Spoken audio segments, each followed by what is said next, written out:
Here's another sketchbook, and this one starts out with a quote from Aristotle. "We are what we repeatedly do. Excellence, then, is not an act, but a habit." That's excellent advice. I think that's stood the test of time.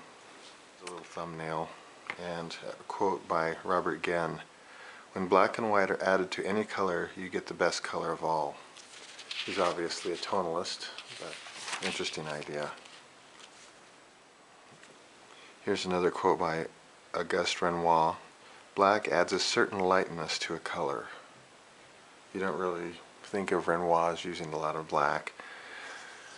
The myth is that the Impressionists didn't use black at all, so here I've written measure values twice, paint once, sort of a variation on the theme that you'll hear from carpenters where I live. "When color achieves richness, form attains fullness," and that's Paul Cézanne. This one has a pretty nice value structure to it. I think these two. It's always good to let a sketch sit for a while. See if you really love it as much as you thought you did. This is interesting. I like this shape going up through here, creating an arc. This line's a bit boring. I wonder if there's something I could do to break that up. I always love a shadow across a road, so I've got to be careful that I don't just do that, because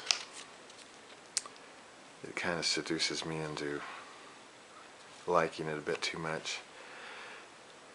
The caption here says, "Let the painting paint itself. Roughly paint in the sky, for example, then step back and see what the painting suggests." Good color really means good taste, and powerful color means a reserve to give a climax its full force, and that's John F. Carlson. I've mentioned. Compose first, value and color will follow. I think composition is the ultimate art of the many arts that combine into thick paint. And it says here, don't just premix colors, premix with a color plan. I've stated that a time or two. Here's that same motif I did before. I'm really trying to, think about detail here quite a bit, and yeah, I'm still maintaining my value zones, so that's good. This is maybe a little spotty here, but this is an idea that I've tried to paint several times and failed. Every painting needs a color theme, a light theme, and a subject theme.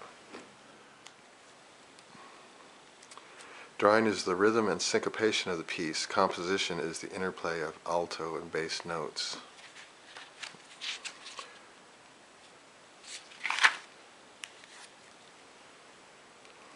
I painted this. This worked out pretty nicely. So keep the values simple and the colors complex. Composition is imposing a hierarchy of order onto a painting. Define the important, leave the trivial ambiguous. That's kind of a rewording of something I read by Van Gogh, where he stated several times that you want to emphasize the significant and diminish the non-essential. This one says, use a dark pencil that will allow for greatest value differences. I think that's true. I sometimes get a little lazy. I've got a lot of number 2 pencils, but you have to use what you've got. But by and large, you want a very bold stroke. You want a deep, dark, rich stroke. So this is a nice piece that I've a motif that I've painted several times, and when I see it again, I think I never really got it quite right. I need to try this again. I think there's something here.